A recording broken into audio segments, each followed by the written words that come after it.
Hola, muy buenas tardes a todos y bienvenidos a este segundo taller virtual de casos clínicos sobre el tratamiento de las lesiones vulvares y vaginales producidas por el VPH. Es un auténtico placer volver a estar hoy aquí con todos ustedes. Soy Patricia San Martín, Medical Advisor en Procare Health, y hoy no solo vamos a llevar a cabo un taller muy interesante donde se van a exponer 3 de los casos clínicos que quedaron finalistas en el programa de casos clínicos Dr. Eduardo Vilaplana, sino que además hoy también vamos a tener la grandísima suerte de escuchar al caso clínico ganador de esta edición. Y bueno, por si hay alguno de vosotros que aún os seguís preguntando qué es esto del programa de casos clínicos Dr. Eduardo Vilaplana, pues deciros que fue una iniciativa de Procare que ofreció la oportunidad de redactar y entregar casos clínicos que fueron recogidos durante la práctica clínica en el trabajo asistencial. Y estos trabajos los recogimos y fueron revisados y evaluados por un comité de expertos de primerísimo nivel, patología cervical, que estuvo conformado por el doctor Javier de Santiago, el doctor Andrés Carlos López, el doctor Juan Carlos Martínez Escoriza y el doctor Javier Cortés, quienes hicieron una selección de los 10 finalistas, además del ganador. Y hoy, como he explicado, tenemos la gran suerte de tener con nosotros a 3 de los autores finalistas de esta primera edición para que nos expliquen esos casos clínicos que ellos presentaron. Y bueno, esta idea nació porque los delegados recibían muchísimos comentarios por parte de los especialistas diciendo que estaban consiguiendo resultados muy interesantes con el uso de Papilocare en poblaciones que no estaban presentes en los estudios clínicos.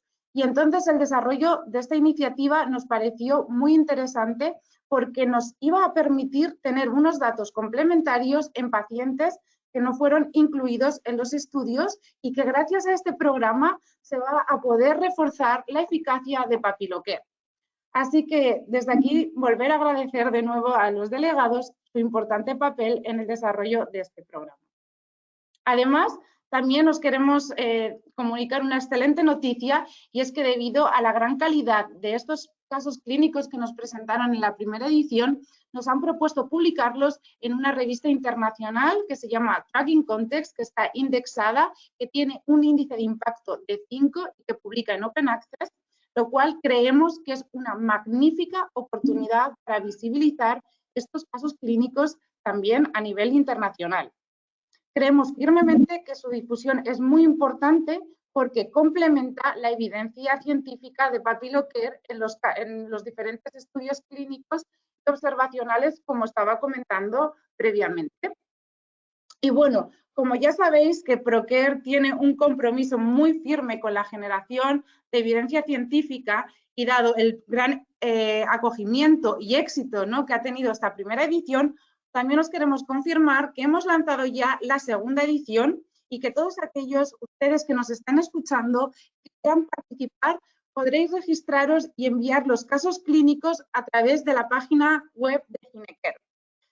No os preocupéis porque al terminar esta sesión os enviaremos un correo electrónico con el link de esta grabación, además el link de la grabación del primer taller que fue el 4 de noviembre y además el registro para por si queréis enviar vuestros casos clínicos a la segunda edición de este programa. También comentaros que de la misma manera que hemos hecho con la primera edición, el ganador será galardonado no solo con un diploma, sino también con la concesión de una beca de inscripción al Congreso de la ONCOSEO. Y además de ello, una publicación internacional que también intentaremos hacer y una remuneración económica para todos los doctores que nos enviéis un caso clínico por el trabajo y por el esfuerzo realizado para enviarlo. Así que, bueno, tenemos ya a más de 110 asistentes conectados y os voy a pedir, por favor, que todas aquellas dudas, preguntas, comentarios, los vayáis poniendo por el chat porque las iremos recopilando todas ellas y una vez que terminen las exposiciones las podremos preguntárselas a los doctores para que nos las puedan contestar. Y ya sin más preámbulos, deciros que tenemos hoy unos panelistas excepcionales y que en primer lugar voy a ceder la palabra a la doctora Cintia Martínez Martínez, que es especialista en el Servicio de Obstetricia y Ginecología en el Hospital de Manises de Valencia y que nos va a hablar sobre el VAIN tras una histerectomía por patología oncológica hace 21 años. Doctora Martínez, le cedo la palabra para que empiece. Muchas gracias. Muchas gracias, Patricia. Y en primer lugar, daros las gracias por haber organizado este taller virtual de ProCare. Vale, pues voy a comenzar. Este es mi caso clínico. Se llama VAIN tras histerectomía por patología oncológica hace 21 años. Como introducción, hablaros del VAIN. El VAIN es una neoplasia vaginal intraepitelial y es una lesión precursora del cáncer de vagina. Representa el 0,4% de las lesiones premalignas del tracto genital inferior. Se clasifican, al igual que la patología de cérvix, en alto grado y en bajo grado. Las de alto grado son los VAIN 2 y los 3 y las de bajo grado son los VAIN 1. Aunque es verdad que las de alto grado son las verdaderas precursoras del cáncer de vagina. De hecho, hay un riesgo de que un HSIL se convierta en un cáncer de vagina de un 5%. Aún así, el cáncer de vagina es poco frecuente, representa el 1 o 2% de las neoplasias ginecológicas. Y de todos ellos, la estirpe más frecuente es el carcinoma escamoso de vagina. En cuanto a etiopatogenia, hay pocos estudios, pero se relaciona con la misma patología de cérvix.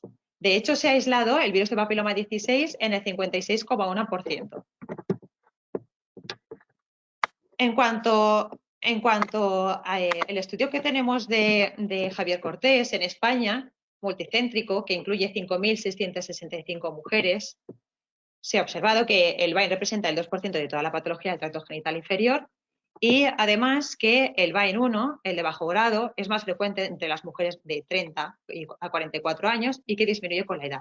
Sin embargo, el de alto grado, el VAIN 2 y el 3, va aumentando con la edad y por ello mayor riesgo de producir cáncer de vagina. Así pues, el 90% de los VAIN están relacionados con la infección del virus del papiloma. Y no suelen ser lesiones únicas, sino que son lesiones que suelen estar relacionadas con otras lesiones, ya sean de patología de cérvix, de vulva o de ano, todas relacionadas con el virus del papiloma. Lo más difícil de la patología del VAIN es que no hay una modalidad terapéutica estándar. De hecho, diversas sociedades ginecológicas ni siquiera tienen un protocolo para el VAIN. Sí que lo tiene la Asociación Española de Patología de Cérvix y nos propone estos tratamientos. En primer lugar, se recomienda que la paciente se vacune ante el virus del papiloma. Si es una lesión de alto grado, se propone una colpectomía, aunque esto da lugar a mayor morbilidad. El tratamiento de lesiones es excisional, que es mejor tolerado, aunque también es verdad que se observan más recidivas. Y se pueden asociar tratamientos locales, ya sea como tratamiento único si la lesión es de bajo grado o tratamiento complementario si es de alto grado. Clásicamente se ha utilizado el 5-fluoruracilo o el ácido tricloracético, que ahora ya están en desuso por ser muy abrasivos, y el imiquimod, que es un reactivo inmunológico local. Sin embargo, ahora lo estamos utilizando el gel repitalizante con ácido hialurónico, aloe vera, neem y Corylus versicolor, que es este hongo asiático de aquí, que tiene efectos inmunoestimulante, antimicrobiano y antitumoral. Este último gel lo que conseguimos es mejorar la integridad de la barrera epitelial y además equilibrar la microbiota de la vagina. Con ello conseguimos evitar la integración del virus del papiloma. Así pues, podemos decir que el manejo de las pacientes con VAIN es un reto para los ginecólogos por la baja frecuencia, la dificultad en el diagnóstico, el escaso conocimiento de su historia natural y la falta de evidencias y guías que apoyen un tratamiento y seguimiento definido. Voy con el caso clínico. Se trata de esta mujer que tiene 56 años y acude a revisión por voluntad propia. Se le había dado el alta hacía un año por el servicio oncológico de su hospital. Y además refiere en las últimas semanas flujo amarillento no maloliente. En el 2000 había padecido un cáncer de endometrio con extensión a ovario, es decir, era un estadio 3A. Y el tratamiento que se le había realizado era la cirugía con una citorreducción completa, más quimioterapia, más radioterapia, más plaquiterapia. a modo de curiosidad de la anatomía patológica, al margen de las células cancerígenas, no se describía patología por virus del papiloma. Además, la mujer era y es fumadora de 10 cigarros al día, de un nivel socioeconómico alto, ha tenido 2 partos y la menopausia le vino a los 35 años, pues, justo con la cirugía. Además, la mujer refiere que solo ha tenido 2 parejas en su vida. Una su marido, que había fallecido en el 2019, y otra su pareja actual del 2020, de la cual nos dice que su familia todavía lo desconoce y que pide discreción. En cuanto a la exploración física, los genitales externos son normales, la exploración vaginal es normal, con una sequedad propia de su edad, en buenas condiciones tras haber recibido braquiterapia, una cúpula bien suspendida sin lesiones aparentes macroscópicas, se le realiza un tacto vaginal bimanual y no se palpan tumoraciones, la cúpula está libre, no se palpan ganglios, se le hace una ecografía vaginal y no se observan órganos sexuales femeninos, lógicamente, ni tampoco se observan masas sobre la cúpula ni colecciones. En cuanto a las pruebas, le pedimos una citología, una mamografía, una densitometría y una analítica de sangre. La mamografía y densitometría y analítica son normales y de la citología nos aparece un HSIL. Del HSIL, pues ahí tenemos que explicárselo a la paciente. Para la paciente supone un shock porque no se espera una patología que sea precancerígena y que además esté ocasionada por el virus del papiloma, que le explicamos que se transmite vía sexual, aunque habría que confirmarlo con una biopsia. Le realizamos una vaginoscopia, primero hacemos una toma del virus del papiloma y después utilizamos las 2 tinciones, ácido acético y Lugol al 5%. En esta primera imagen podemos ver la tinción con ácido acético. En el fondo del saco derecho se observa esta lesión rugosa, hiperqueratósica, sobrelevada, sospechosa de lesión por el virus del papiloma. Y luego en la cara anterior vaginal, cuando hacemos la tinción con Lugol, se observa esta lesión de color mostaza también sospechosa, sobrelevada, rugosa, por virus del papiloma humano. En la misma paciente se observa esta papilomatosis vestibular, que no tiene absolutamente nada que ver con el virus del papiloma, pero que nos sirve para hacer un diagnóstico diferencial. Total, que biopsiamos estas 2 lesiones y antes de saber los resultados, la primera línea de tratamiento que le damos a la paciente son medidas higiénicas, suprimir el tabaco, método barrera. Le recomendamos que se ponga la vacuna, tanto ella como su pareja, y además que inicie el tratamiento local con gel vaginal repitelizante, con hidratantes naturales y Coriolis versicolor. Los resultados de la vaginoscopia son: el virus de papiloma se aísla al 16, el más malo de entre toda la pirámide de los virus del papiloma, y de biopsias nos confirma que es un HSIL y con la categoría de BIN2. Así pues, tenemos que continuar con el tratamiento, explicamos a la paciente los hallazgos. Y así como segunda línea de tratamiento, le realizamos una colpectomía parcial de la lesión más profunda y excisional de la lesión más proximal en quirófano. La paciente nos insiste que no desea informar a su familia porque le supone una carga emocional alta, porque es una patología preoncológica, porque tiene una pareja nueva que su familia todavía desconoce y porque es de transmisión sexual y todavía no sabe muy bien ni cómo explicarlo ni cómo entenderlo. Sí se ha vacunado, sí utiliza el tratamiento local del gel vaginal con Coriolis versicolor porque le resulta cómodo y es fácil de aplicar. Y no ha dejado de fumar ni usa preservativo a pesar de nuestras recomendaciones. En cuanto al estudio histológico de las piezas quirúrgicas, de la lesión en la cúpula nos informa que es un BAIN 3 con márgenes libres y la lesión proximal nos informa de un BAIN 1 con un margen afecto. Así que le hacemos un control a los 6 meses, realizamos un cotest, la citología vaginal nos sale que es negativa y el virus del papiloma nos sale un 16 positivo, es decir, el virus persiste y la citología es salido negativa. Como el virus persiste, pues decidimos realizarle de nuevo una vaginoscopia y vuelve a aparecer la lesión única proximal que hemos visto en las imágenes, pero más pequeña y esta vez única, solo esa lesión, que biopsiamos y nos informa que es un BIN1.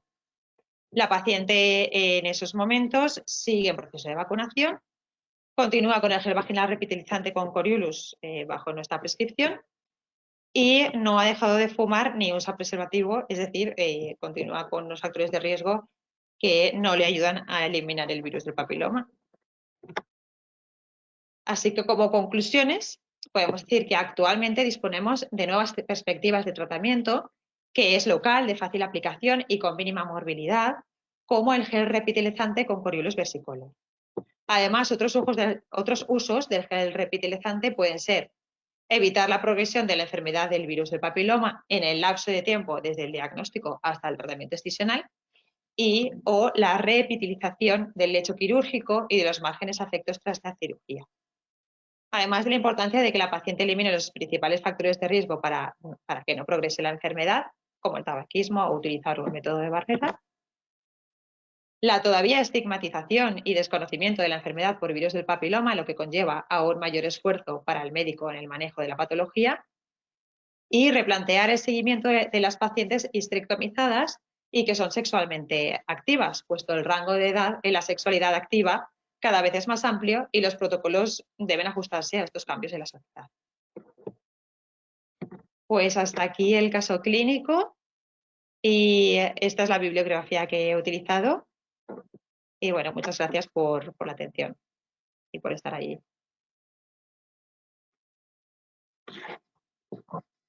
Muchísimas gracias, doctora Martínez.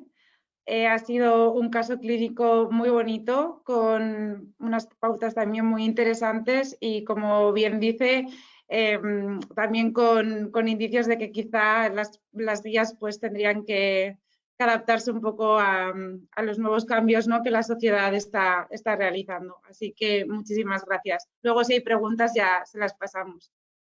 Muy bien, gracias. Gracias.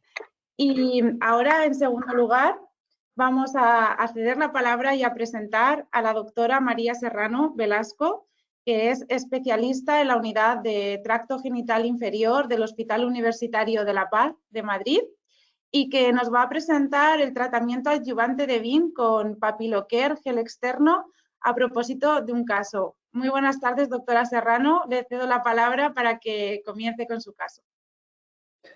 Hola, buenas tardes. Voy a ver si soy capaz de enseñaros mi pantalla. Lo tenía ya por aquí preparado. Perfecto, lo vemos bien, ¿Sí? gracias. Sí. Muy bien. Vale, pues entonces, a ver si empezamos aquí. Siguiendo con el tracto genital inferior y siguiendo con las distintas terapias adyuvantes que nos pueden ayudar, yo voy a presentar un caso clínico sobre una paciente con VIN multifocal que tratamos con Papilocare después del tratamiento primario. Voy directamente al caso clínico porque me imagino que estaréis todos cansados y dando de cenar casi ya a los niños, así que empiezo sin más demora. Mi caso clínico trata de una mujer de 45 años, fumadora leve de 3 cigarrillos al día, sin antecedentes personales de interés, con antecedentes ginecobstétricos de 2 partos eutóxicos y que no está vacunada contra el virus del papiloma. Consulta porque viene remitida por su ginecólogo porque tiene varias lesiones pruriginosas que le han tratado con corticoides y no mejoran. Actualmente no tiene pareja estable y hace 5 años de su último cribado. Entonces podéis ver ahí en la vulvoscopia, a vuestra izquierda veis una imagen global de la vulva y a la derecha veis 2 detalles. En la de arriba vemos los labios menores principalmente, viendo que el labio menor derecho sobre todo está afectado y en la parte de abajo lo que veis es más en detalle la zona del introito. Veis que tanto en un lado como en el otro hay 2 lesiones tipo placa, heterogéneas, algo sobrelevadas, de bordes bien definidos, que cuando aplicamos el acético se realzan. Y también tenía lesión por la cara interna del labio menor izquierdo. Aquí no se ve en la foto, pero luego en la foto en la que se ve la vaporización veréis que ahí también tuvimos que aplicarlo un poco. Entonces, lo primero que sospechamos pues, fue un VIN, una neoplasia intraepitelial vulvar.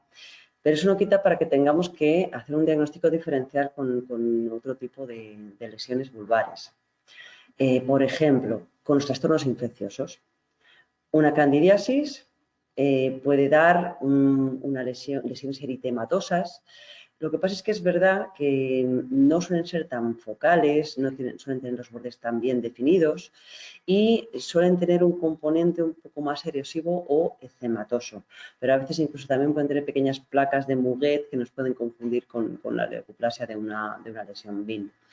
Y veis a la derecha una foto de una vulvovaginitis inespecífica y que tiene un componente pues, inflamatorio también muy similar al de una candidiasis, pero bueno, que hay veces que pueden llegar a asemejarse bastante a una lesión intraepitelial.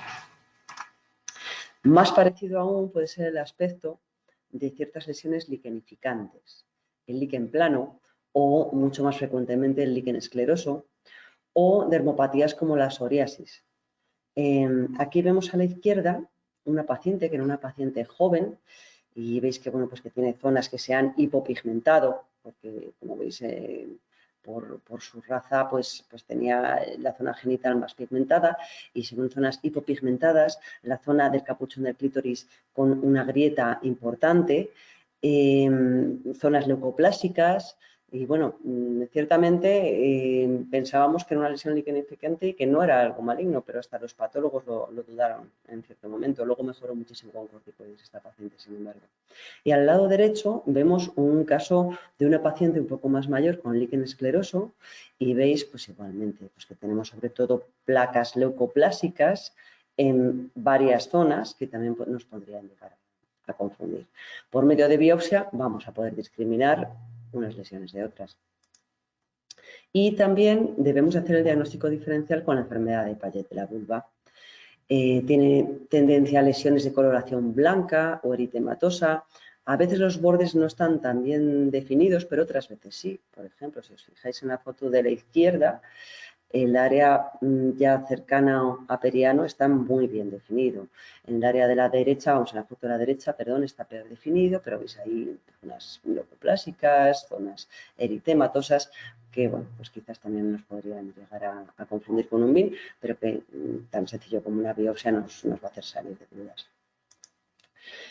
Realizamos una serie de pruebas complementarias, porque al tener ese diagnóstico de sospecha de BIN, además de realizar, obviamente, biopsia de las dos lesiones con un punch de 4 milímetros, que nos verificó el diagnóstico, era un BIN tipo común, asociado a un VPH 16, también aprovechamos para explorar el resto del tracto genital inferior, porque en una mujer joven y sana, la verdad es que es raro que se produzca una lesión vulvar sin que se produzca en ninguna otra zona del tracto genital inferior.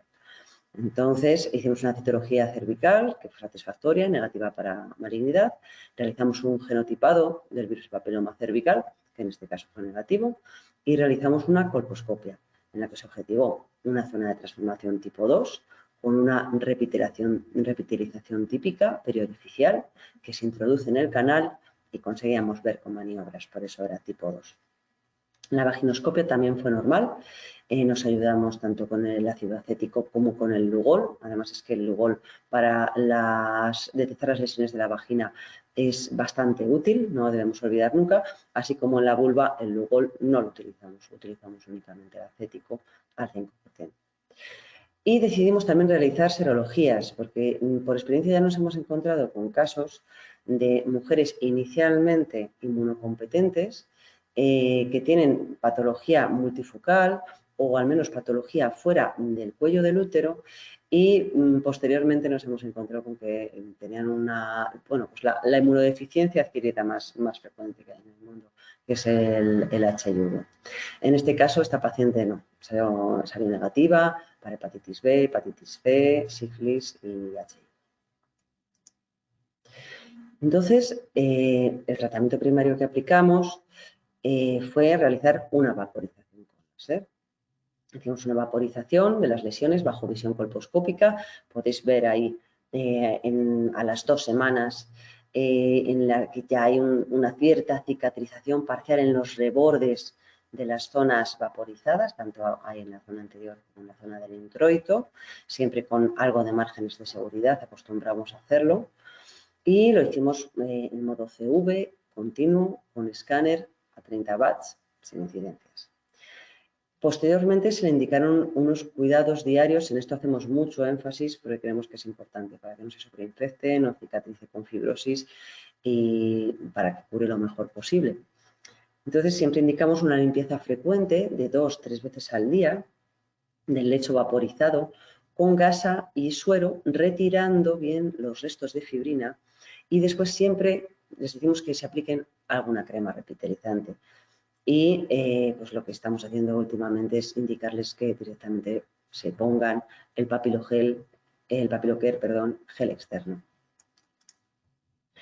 Después, a las 6 semanas la volvimos a ver, ya había una repitelización completa y decidimos con que continuase con una aplicación diaria del gel.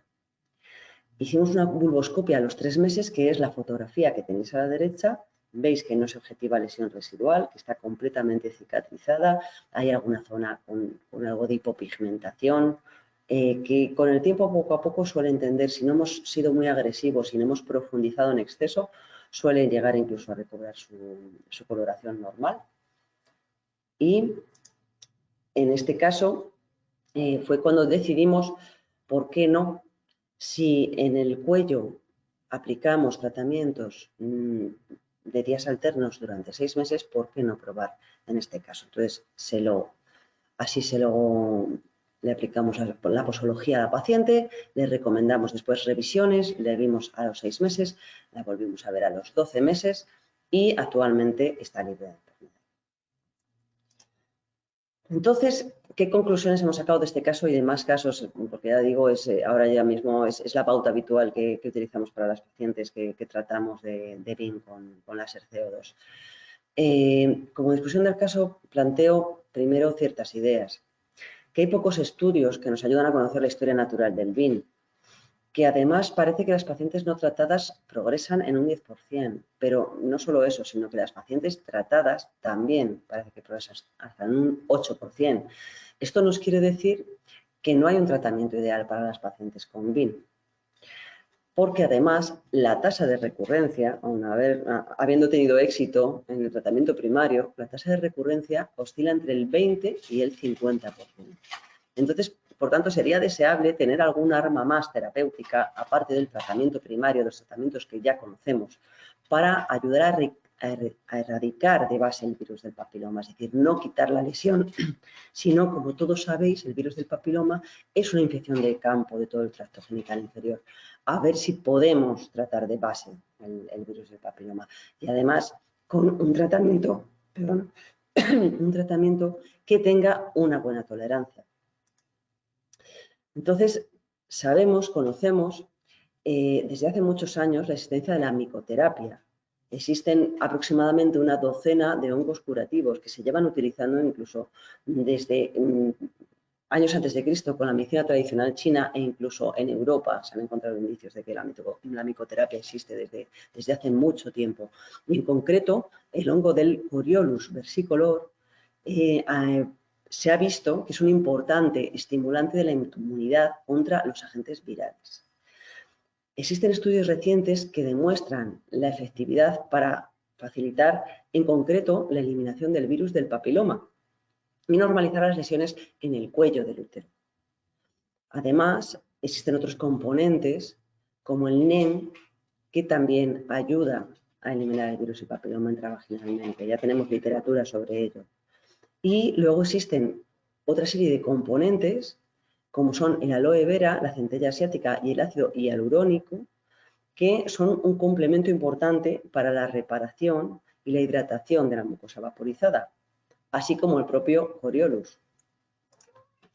Por tanto, como conclusión podemos decir que el gel Papilocare reúne todos estos componentes y es cierto que hacen falta estudios prospectivos con adecuado tamaño muestral y aplicados a esta zona concreta del tracto genital inferior. Pero parece que es una buena idea tratar a nuestros pacientes como tratamiento adyuvante, con este tratamiento que les va a ayudar a epitelizar, que es un tratamiento con una magnífica tolerancia y es un tratamiento que muy probablemente les vaya a ayudar para erradicar el virus del papiloma en todo el área, no solamente en la zona de lesión. Así que nada, con esto me despido. Esta es la bibliografía que he utilizado y de nuevo muchas gracias a todos por estar aquí, por vuestra paciencia.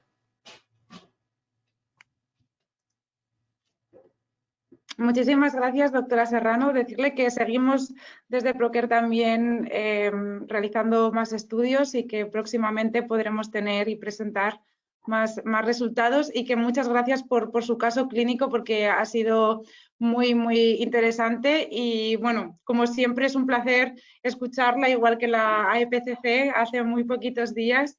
Así que muchas gracias, y luego si hay alguna pregunta le pasaremos el turno. Muchas gracias a vosotros. Gracias. Bueno, pues ahora vamos a empezar con el tercer caso clínico. Lo va a presentar la doctora Esmeralda López López, que es especialista en el Hospital de Poniente del Ejido, en Almería, y que lamentablemente hoy no puede estar aquí con nosotros, pero que nos ha enviado un magnífico vídeo con la exposición de su caso, que se titula Resultado estético tras aplicación de gel a base de Colorius Versicolor como coadyuvante para la epitelización tras vulvectomía simple por VIN. Así que enseguida os pasamos el vídeo.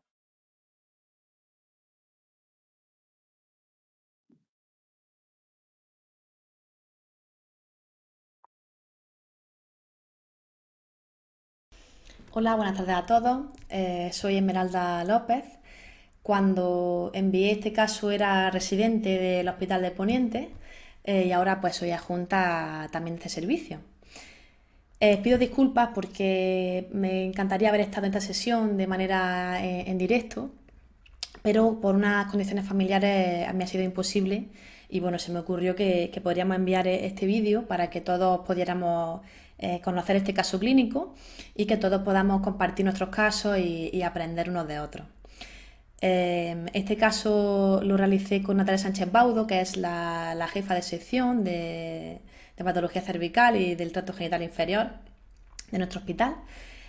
Y bueno, he dejado mi email en la primera diapositiva para que si alguien tiene algún comentario, alguna duda, alguna pregunta o alguna sugerencia, me puede hacer llegar un email y yo estaré encantada de recibirla y de contestar. Bueno, dicho esto, vamos a empezar a hablar sobre el caso. Hemos titulado Resultado estético tras aplicación de gel a base de Colorius Versicolor como ayudante para la epitelización tras vulvectomía simple por VIN. Bueno, como introducción, sabemos que el VIN, la neoplasia vulvar intraepitelial, es una entidad infradiagnosticada debido en gran parte a que son lesiones asintomáticas y las pacientes no consultan por ello. Si da síntomas, lo más frecuente es el prurito, seguido del dolor y el escozor. Tiene una gran importancia debido a que precede al cáncer escamoso de vulva y además está aumentando su incidencia en mujeres jóvenes actualmente. Hay dos tipos clínicos, el VIN común, que se asocia con condilomas, con la presencia del HPV, y el VIN diferenciado, que se asocia con dermatosis vulvares como puede ser el líquen. Comentaré simplemente de la clasificación que bueno, el VIN 1 ya no se considera una lesión preneoplásica debido a que el epitelio de la vulva es escamoso, no existe una zona de transformación por la que podamos considerar a esta entidad como preneoplásica, o sea que el VIN 1 no se considera preneoplásico, sino que sería una afección de la piel de la vulva. Sí que serían lesiones precursoras del carcinoma escamoso de vulva, los HSIL vulvares, que sería el procedente del VIN tipo común, tiene dos picos de incidencia, uno en torno a los 45 años, otro a los 55 años, y el VIN diferenciado, el que hablábamos que se relaciona con la dermatosis, cuyo pico de incidencia sería un poco más adelante, a partir de los 60 años. Bueno, dicho esto, pasamos a presentar el caso clínico. Se trata de una paciente de 36 años que es derivada de primaria por condilomas, natural de Rumanía, lleva 10 años en España, con antecedentes sobrepeso, hepatitis B crónica activa, tiene 3 partos vaginales y es fumadora de 15 cigarrillos al día. Tiene pareja estable desde hace 4 años y llama la atención que nunca ha realizado cribado citológico, ni en Rumanía ni en España. Bueno, esta imagen es lo que nos encontramos en la primera visita. Nos refiere la paciente que esas lesiones genitales han aparecido hace 6 años y bueno, ella le ha ido restando importancia hasta el momento actual, cuando ya han aparecido los síntomas, tiene prurito y ella ha notado que han crecido y que son ya de un tamaño considerable, por lo que consultó a su médico. Ante esta imagen nos podemos plantear un diagnóstico diferencial que puede ser una condilomatosis extensa, un líquen o cualquier otro tipo de patología vulvar dermatológica como una psoriasis, aunque bueno, no cabe mucha duda de que estamos ante una condilomatosis extensa y ante un BIN. Realizamos una biopsia alrededor del clítoris y otra, bueno, esa zona era la que más endurecida estaba al tacto, que tiene ya una leucoplasia visible a simple vista y en el margen anal. Y nos viene un resultado de anatomía patológica de un HSIL BIN3. Estas lesiones generalmente son multicéntricas y hasta un 70% de ellas coexisten con otras lesiones del tracto genital, como pueden ser un CIN2, un CIN3 cervical o lesiones de alto grado de vagina. Entonces realizamos una evaluación del tracto genital mediante un COTES, recibimos una citología LSIL, HPV positivo el 18 y 59, y en la colposcopia vemos un epitelio aceto blanco tenue a las 12 horarias que biopsiamos y recibimos un CIN1. El CIN1 cervical decidimos tratarlo de manera activa, aplicando gel de Coriolus versicolor en pauta de una cánula al día durante un mes y luego una cánula a días alternos hasta completar 6 meses. En cuanto al HSIL vulvar, había recibido ya varios tratamientos, tenía una historia. Ya en primaria habían tratado con sinecatequina, con una extensa irritación local y una escasa respuesta. Se envió en primer lugar a dermatología, realizando 6 sesiones de crioterapia sin respuesta. Y finalmente nos llega a nosotros a la consulta de patología genital. Descartamos en un principio inmunosupresión por VIH debido nos pareció que podría ser una de las causas de esa condilomatosis tan extensa. Sí que presentaba una hepatitis B crónica activa que conocíamos. Intentamos en un principio seguir tratamiento tópico con imiquimod sin respuesta. Enviamos a la paciente a la unidad de coloproctología para realizar una anoscopia en la que descartamos afección endoanal y finalmente, pues bueno, después de darle algunas vueltas, le propusimos a la paciente una vulvectomía parcial, que podía ser, además de terapéutica para las lesiones, diagnóstica, porque teníamos la duda de si pudiera estar algún foco de carcinoma infiltrante presente. Y bueno, realizamos la vulvectomía parcial. Recibimos la anatomía patológica de una neoplasia intraepitelial vulvar de alto grado, sin invasión, y la revisión postquirúrgica corresponde con esa imagen que tenéis en la pantalla. Decidimos entonces, con estos hallazgos, iniciar tratamiento adyuvante para la epitelización con el gel genital externo de Coriolus versicolor, en pautas 2 veces al día tras la cura de la herida, con clorexidina acuosa y secado de las mismas. Esta imagen es a los 45 días de iniciado el tratamiento. Vemos que bueno, ahí quedaban todavía algunos puntitos, pero que se ha conseguido la epitelización completa, tanto del lecho quirúrgico como de la úlcera iatrógena que habían provocado la sinecatequina en 45 días. Del CIN1 cervical realizamos la colposcopia al año de control, no vimos ninguna lesión, sí que persiste el HPV 18 positivo y la paciente ha completado su vacunación con la vacuna nonavalente. Actualmente la paciente sigue revisiones anuales, presenta un buen resultado estético, bastante bueno, y se encuentra asintomática, que es lo más importante, sin vulvodinia ni dispareunia, que es a tener en cuenta después de una cirugía tan importante como una vulvectomía. De estas imágenes solamente ha pasado un año, y fijaos qué cambio. Como resumen de nuestro caso, se trata de un HSIL vulvar, donde existe un HPV de alto riesgo positivo, el 18, refractario a tratamientos médicos, a diferentes tratamientos médicos, en la que hemos tenido que proponer una vulvectomía parcial cutánea, debido a que bueno, existían lesiones múltiples, una elevada tasa de recurrencia y que podría haber un foco de carcinoma oculto.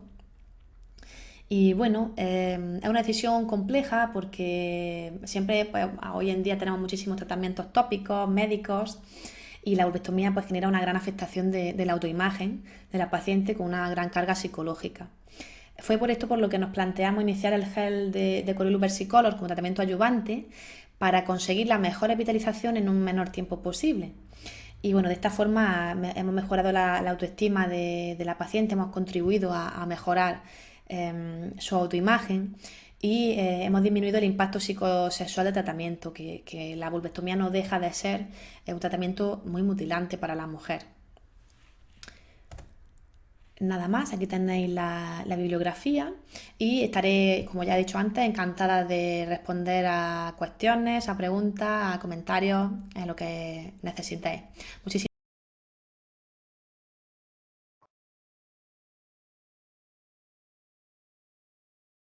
Muy bien, pues le agradecemos mucho a la doctora López que nos haya enviado este vídeo tan maravilloso. Y ya para finalizar vamos a dar paso al último caso clínico y tenemos el gran placer de presentaros hoy a la ganadora de esta edición, que es la doctora Thuramis Estrada Blanco, que es especialista en obstetricia y ginecología y además experta en desórdenes del suelo pélvico, genitales, femeninos y terapias regenerativas en el CEIM de Madrid y en el Hospital Universitario del Sureste. Así que, doctora Thuramis, cuando quiera le cedo la palabra para que nos pueda comentar su caso. Hola, ¿me escucháis? Sí, le escuchamos perfectamente. Vale, bueno, buenas noches a todos. Primero, bueno, mi imagen no se ve porque parece que tengo un problema aquí de conexión, pero van a escuchar y me van a ir pasando las diapositivas mientras vamos hablando de mi caso clínico. La verdad que los casos clínicos previos estaban todos muy interesantes, muy bonitos y me han gustado muchísimo. Bueno, pues vamos a comenzar, por favor. Vamos a hablar de nuevos tratamientos sinérgicos locales para este tipo de pacientes que estamos hablando de alteraciones o algunas infecciones como es la del VPH a nivel del tracto genital inferior. En este caso, mi caso clínico es de condilomatosis vulvar. Aquí creo que se fue una... Oh, pasamos la siguiente, por favor.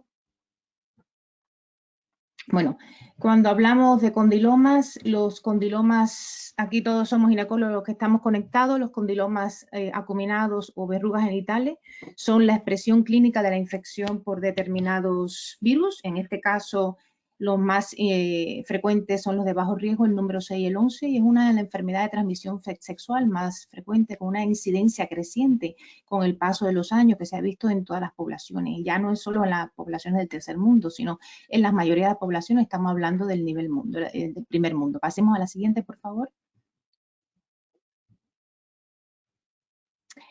Las formas de presentación de los condilomas o las verrugas genitales pueden ser localizadas o extensas, muy extensas. Localizadas con escaso volumen y muy extensas, como ven en las imágenes, con una afectación multicéntrica del tracto anogenital. La otra, siguiente.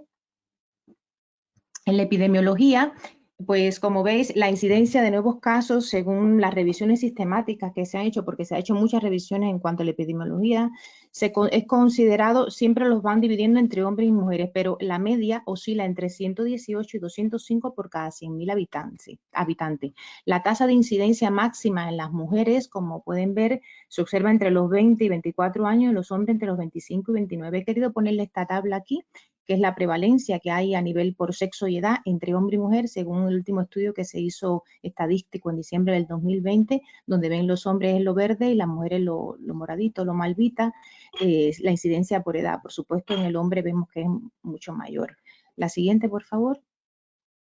Mi caso clínico que voy a presentaros hoy es una paciente de 26 años de edad que acude a nuestra consulta de CIMEN Madrid, Vitas La Milagrosa, en agosto del 2020 por presentar lesiones condilomatosas múltiples vulvares ya evaluadas y tratadas previamente en un centro dermatológico por un dermatólogo con crioterapia local que le había hecho algunas sesiones y cinecanetina, el Bergen, que se le aplicaba 2 veces al día en su casa. La paciente, como no visualizaba mejoría, mantenía el escozor intenso con la aplicación de la pomada. Además, los síntomas de picor local e incomodidad mantenía, pues la paciente decide buscar otra opinión médica. La siguiente. Como anamnesis, antecedentes de esta paciente recogemos que es de la etnia latinoamericana, antecedentes patológicos personales, no padecía absolutamente de nada, era fumadora de unos 3 a 5 cigarrillos al día, sus primeras relaciones sexuales fueron a los 16 años, número de parejas sexuales de 4, la pareja sexual actual no era una pareja estable, hasta que aparecieron las lesiones, que ya sí tenía una pareja estable, las gestaciones previas no tenía ninguna, no usaba métodos anticonceptivos, y como antecedentes patológicos familiares no aportaba ninguno de interés. La citología aparecía cambios celulares benignos con fecha de junio del 2020. No estaba vacunada contra el virus del papiloma humano. La siguiente. Y entonces pasamos a la exploración física de la paciente. En la exploración física de la paciente, me gustaría decir que para la condilomatosis o las verrugas genitales, la exploración física es el gol estándar en el diagnóstico de esta patología. Las biopsias de las lesiones no se realizan de manera estandarizada, solo si la respuesta al tratamiento que esperamos que tenga la paciente no es la esperada y las lesiones son sospechosas, que no nos impresione como había en otro caso clínico previo, que no fuesen condilomas, o que la paciente sea una niña y que las lesiones han aparecido a posterior de una agresión sexual. La siguiente diapo. ¿Qué hicimos? Pues la paciente tumbada en una mesa ginecológica en posición habitual de litotomía, se hizo la exploración exhaustiva vulvar con una vulvoscopia, con un colposcopio, se aplicó tinción de ácido acético en toda la zona vulvar para detectar otras lesiones de menor tamaño en la zona afectada. Observamos la condilomatosis en placa de base amplia, eran condilomas, esta condilomatosis era sobrelevada, algunas eran rosáceas, otras más pigmentadas, casi marrones por el tiempo de evolución que llevaban ya las lesiones y el tratamiento previo que he comentado que llevó con el dermatólogo. Se detectaron además otras lesiones más pequeñas de 1 milímetro aproximado en el capuchón del clítoris, en la zona externa de labios menores y en el vestíbulo vaginal. Además, realizamos conjuntamente a la vulvoscopia una vaginoscopia y colposcopia, descartando presencia de condilomas en el interior del canal vaginal y el canal cervical. Recuerden que la paciente tenía una citología previa de junio que estaba normal también. Se descartaron además condilomas perianales en la paciente, a pesar de que ella siempre nos refería a ausencia de coito anual, siempre lo negó, pero revisamos también el canal anal y de los síntomas de picor anal y rectorragia tampoco ella refería a estos síntomas, la paciente nos refería. Dice la siguiente diapo, por favor. Siempre que vemos estas lesiones tenemos que tener en cuenta diagnósticos diferenciales, porque a mí personalmente a la consulta me ha llegado alguna paciente que le han dicho a algún otro médico o algún otro especialista que parece que tiene condilomatosis vulvares y en realidad se trataba de papilomatosis vestibular o incluso los gránulos de Fordyce, que no son más que glándulas sebáceas heterotópicas en forma de pápulas blanco-amarillentas, que puede ser hasta de 3 milímetros de diámetro, que a veces están aisladas o agrupadas y asentan también sobre los labios menores y la cara interna de los mayores. Y la papilomatosis vestibular, que también la vemos bastante, que son esas proliferaciones digitiformes de la mucosa centradas en un eje vascular, conectivo vascular. También se ven en la cara interna de los labios menores, se extiende a veces hasta el vestíbulo y no está relacionada con el virus papiloma humano. Es una entidad benigna de correlación patológica. Existen otras más como el moluscum contagioso, que ya mucho lo hemos visto también nosotros, y los tumores malignos que los debemos sospechar, por supuesto, ante presencia de lesiones esofísticas, ulceradas, bordes carnosos, superficies sangrantes, etcétera, etcétera. La siguiente. El tratamiento. Pasamos al tratamiento de este caso clínico. La paciente en una primera sesión le hicimos una sesión de láser en la zona vulvar, en la zona donde estaban los condilomas. Fue un láser tipo ERJAC con una longitud de onda de 2.940 nanómetros. Este láser nos permite realizar en realidad una ablación precisa sin calentar el tejido circundante. El agua es el cromóforo, que es el principal objetivo en el tratamiento de la piel y absorbe muy bien la energía ERJAC. Por lo tanto, vaporiza la piel con una precisión de nivel micrométrico y con muy poca conducción térmica, que esa es la diferencia con el láser CO2. Es muy tolerado por eso y es bastante preciso. La siguiente. Y después que hicimos esa sesión láser, pues le mandamos unas pautas en casa. Indicamos un tratamiento adyuvante o coadyuvante a esta terapia láser, que fue la aplicación pues, de esto del gel papilocare vulvar, que lo aplicamos durante 42 noches, excluyendo los días que estaba con regla, porque ella me comentaba que siempre le gustaba para dormir usar compresas o protegerli, pues entonces le decía, pues esos días de regla no te los pongas, y lo usamos durante 42 días en toda la zona tratada de los condilomas con el láser. Este gel, como se ha hablado en los otros casos clínicos, ayuda a repitelizar, a hidratar la zona, producto de la composición que tiene, que son los neosomas del ácido hialurónico. Como todos sabemos, el ácido hialurónico proporciona hidratación y elasticidad.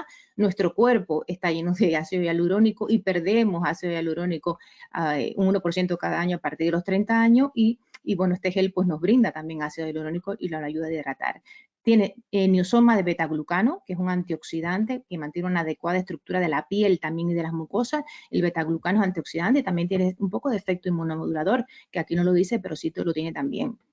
El fitosoma de centella asiática, que tiene acción, la centella asiática de toda la vida, que tiene acción cicatrizante y reparadora, que tan buena que es. El biocolia, que equilibra la flora de la área genital. El aloe vera, que hidrata, repiteliza, también es un poco antiséptica. El Coloris versicolor, que repitaliza las lesiones genitales. Y el extracto de neem, que es un extracto que es emoliente, provoca un alivio del picor y del enrojecimiento, que también puede provocar los tratamientos incluso con el láser en esta paciente.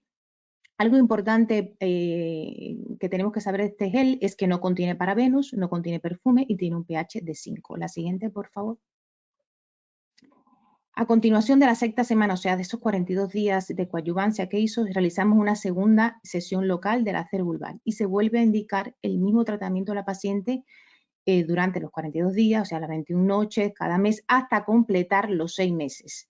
Evaluamos clínicamente tras la segunda sesión, o sea, los 42 días de tratamiento, observando reducción de las lesiones y la paciente asintomática. Siguiente. La evaluación final, ¿cuándo la hicimos? La hicimos al sexto mes, desde que comenzó el protocolo de tratamiento de láser coadyuvancia, a culminar los 6 meses. Culminamos en total en marzo del 2021, que fue el sexto mes de control. Se realiza nuevamente una vulvoscopia con ácido acético al 2%, ya que macroscópicamente ya no se visualizaban lesiones y no quería yo que me quedara alguna milimétrica. La vulvoscopia nos evidenció que había ausencia de lesiones.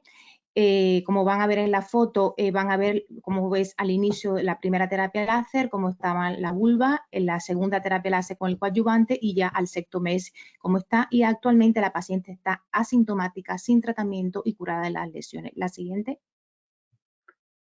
Ahí ven la foto de la paciente con la primera sesión de láser, los condilomas, coadyuvancia, la segunda sesión de láser, que la mandamos a casa también el coadyuvante, y ya la última foto, como veis, es al sexto mes del tratamiento. La siguiente diapo, por favor. Las recomendaciones que daría en este caso sería abandonar el tabaco en una chica que fumaba de 3 a 5 cigarrillos al día, que comenzase su vacunación contra el virus del papiloma humano, que ya comenzó a hacerla, siempre que use el método de barrera, y yo le indiqué una nueva visita de control a los 12 meses de comenzado el tratamiento a esta paciente, o sea, en agosto del 2021. Siguiente. Las observaciones que realizaría es que el VPH es el agente causal, por supuesto, de los condilomas acuminados. Los genotipos 6 y 11 son los responsables de forma general del 95% de estos condilomas, y que también pueden haber otros genotipos implicados con menor frecuencia, como son el 8, el 13, el 32, el 42, y hasta el 30% de los casos presenta coinfección por otros tipos de alto riesgo oncogénico. El periodo de incubación puede oscilar entre 3 y 8 meses y el tiempo medio de aparición de las lesiones de infección es de 2 meses, lo que convierte a estos condilomas en el primer marcador clínico de infección subaguda por VPH 18. Siempre hay que pensar eso. La principal vía de transmisión es el contacto sexual, como hemos dicho para todos los subtipos también. Los principales factores de riesgo son el número de parejas sexuales, el inicio precoz de las relaciones, y es una patología también frecuente en inmunodeprimidos. La siguiente. Tener en cuenta que si no tratamos los condilomas acuminados también puede resolverse de forma espontánea. Pueden permanecer incluso sin cambio o aumentar en el número y o tamaño. Y que los estados de inmunodepresión como el embarazo favorecen la progresión de los condilomas. ¿Cuántas embarazadas no hemos visto con condilomatosis que durante incluso el embarazo crecen aún más? La principal vía de transmisión, como dije, el contacto sexual. Los factores de riesgo son el número de parejas sexuales y vuelvo a insistir en los pacientes inmunodeprimidos porque tenemos también mucho. Si no tratamos los condilomas, como dije, se pueden resolver, pero no hay evidencia científica que demuestre que es un tratamiento que hay un tratamiento claramente superior a otro, o sea, que depende de lo que necesitemos en cada paciente. La siguiente. Esto es un vídeo, ¿le podéis dar, por favor? Para que se escuche la voz abajo.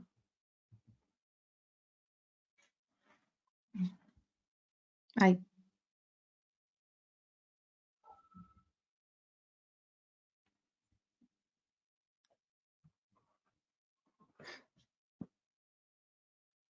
No.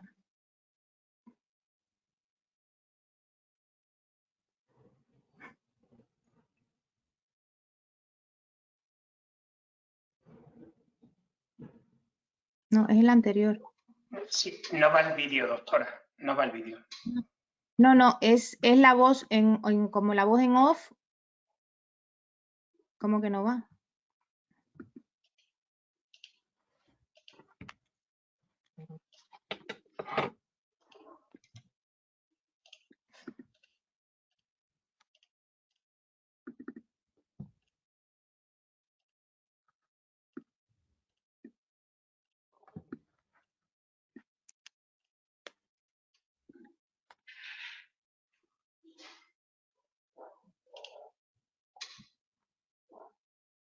No va, doctora.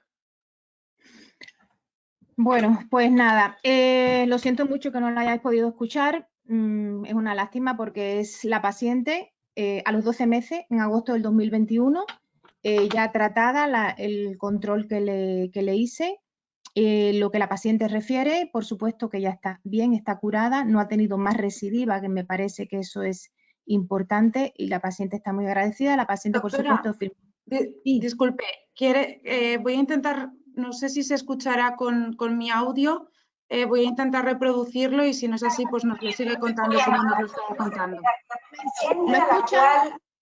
¿Lo escucha? Bueno, esta tarde tengo la gran sorpresa de tener aquí a mi paciente, a la cual su caso clínico de VPH y papiloquer con láser fue el que obtuve el primer premio Milaplana, y viene a un control como se había estipulado.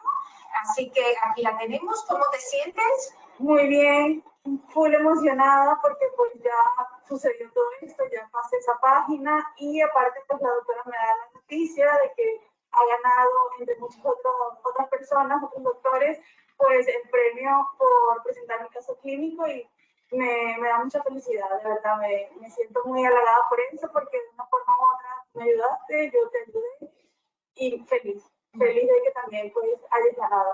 Bueno, pues muchísimas gracias. Y la verdad que eso es lo importante, de que nos podamos ayudar todas como mujeres también. Claro que sí. Gracias. Sí. ¿Lo habéis podido escuchar?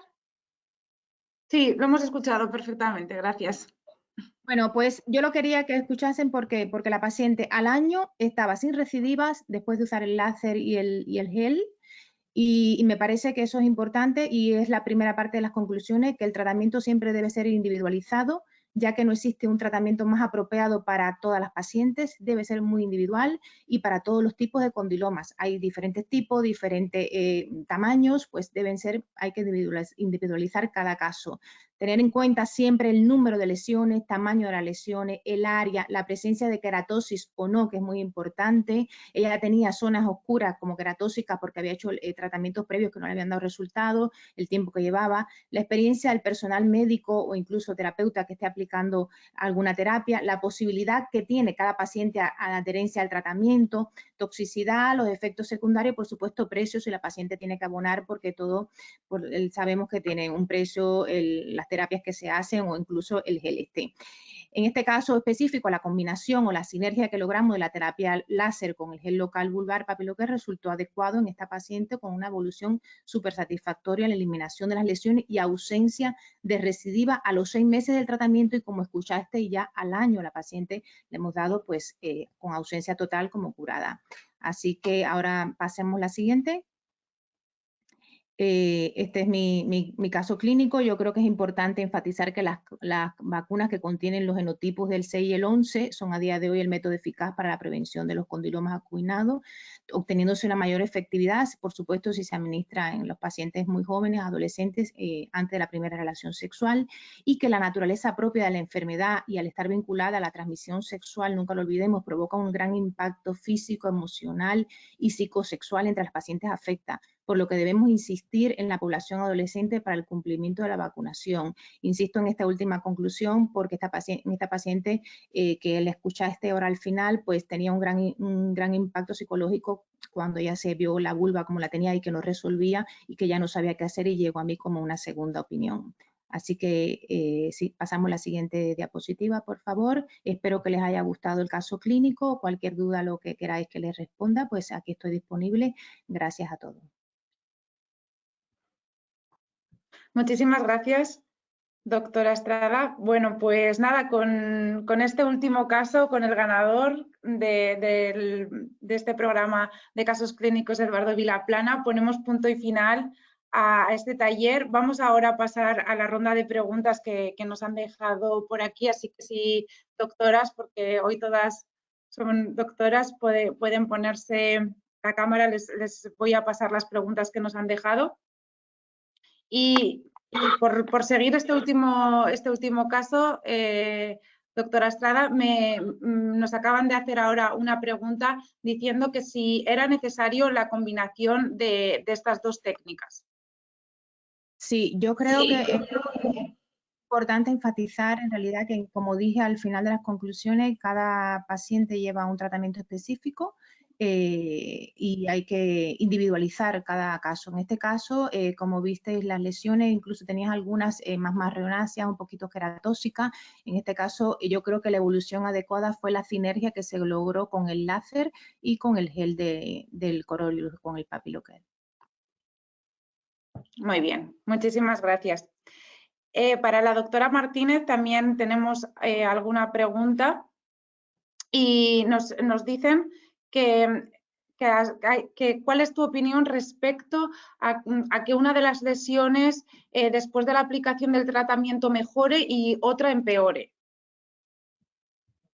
Vale, a ver, eso supongo que sea después del tratamiento quirúrgico excisional. Entonces, bueno, realmente al principio con las biopsias de la vaginoscopia eran un BAIN 2 y después de la cirugía, la biopsia ampliada, la lesión distal era un BAIN 3, es decir, parecía que había empeorado a pesar que en ese lapso de tiempo haberse administrado tanto la vacuna como el gel, y el Proximal había pasado de un BAIN 2 a un BAIN 1. Entonces, yo me planteo a misma paciente, mismo tipo de lesión, que eran un BAIN 2, la misma paciente se pone la vacuna y se pone el gel, pues quizás lo que pueda cambiar sea el propio gel, y me planteo que a lo mejor en la lesión más distal y más profunda, la que ha empeorado de un BAIN 2 a 3, igual no le ha llegado tanto producto o la paciente no se lo ha aplicado bien, es decir, no ha permanecido tumbada o no ha estado en reposo, y sin embargo la lesión más proximal le ha llegado más producto, ya sea por estar más expuesto al gel, que es lo que creo que es lo que puede haber modificado más la evolución de estas lesiones. Vale, muchas gracias. ¿Y por qué cree que habría que replantear el seguimiento de las pacientes histerectomizadas? Pues, por ejemplo, porque en el screening de la SEGO se plantea que las pacientes histerectomizadas que no han tenido una patología previa por virus del papiloma no deberían seguir haciendo un screening, por una parte, a no ser que hayan tenido una patología previa por virus del papiloma. Esta paciente había tenido un cáncer de endometrio, pero no patología por el virus del papiloma, entonces a priori por eso no entraría en screening. Pero bueno, esta paciente, por otra parte, había padecido un cáncer de endometrio, entonces pasa a otro protocolo y por las oncoguías pues, de cáncer de endometrio, en este caso, los 2 primeros años sí que se le hacen citologías de cúpula por lo menos cada 3-6 meses, y luego hasta que, si está todo bien, hasta que se cumplen 5 años, se hace una revisión por lo menos anual.